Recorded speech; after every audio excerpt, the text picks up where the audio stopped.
The emergency call lasted 8 seconds. A whisper. I think something is following me.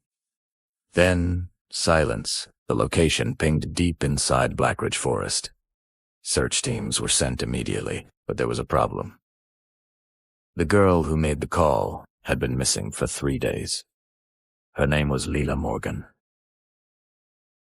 17 years old. Last seen hiking alone. No signal.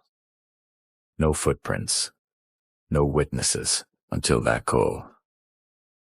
Officer Daniel Reyes volunteered to lead the night search. He didn't tell anyone why. Rain soaked the forest, wind bending the trees. The deeper they went, the quieter it became. Too quiet. Then Daniel's radio crackled. A faint whisper, "I can see you." Everyone froze. The voice wasn't from dispatch. It sounded close. The team spread out, flashlights cutting through the fog. Then Daniel saw it. A small figure between the trees, barefoot, shivering. Lila alive. He ran toward her. She didn't move. She stared at him. "You came back," she whispered. Daniel frowned. "Back. You promised you would." His blood ran cold. "I've never met you before." She tilted her head slowly. "Yes, you have." The rest of the team arrived. They wrapped Lila in blankets. She was weak, dehydrated, but alive. News spread fast. Teen found alive after 3 days missing. Daniel was called a hero, but that night, he couldn't sleep. Her words replayed in his mind. "You came back." He checked the missing persons database again, and that's when he saw something that made his stomach drop. Leila Morgan had been reported missing once before, 10 years ago. For 6 hours, when she was 7, found wandering the same forest. The responding officer that day, Daniel Reyes. His first year on the job. He barely remembered it. Just a scared little girl who said she was following a voice. He had driven her home, told her everything would be okay. Promised her she'd be safe. The next morning, Daniel visited the hospital. Leila was sitting up in bed, looking stronger. She smiled when she saw him. "I knew you'd come back."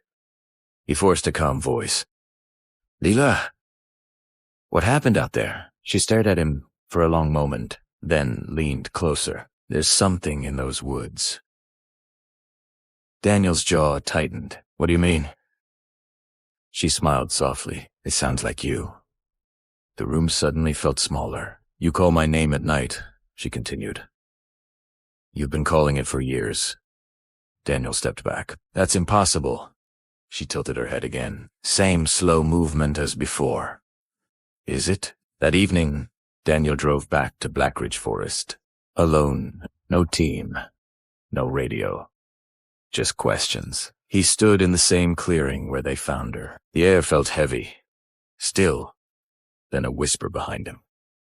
"Daniel." His heart stopped. It was his voice. Exactly his voice. Calling from the darkness. He spun around, nothing there. Then again, "Daniel, come find me." His own voice.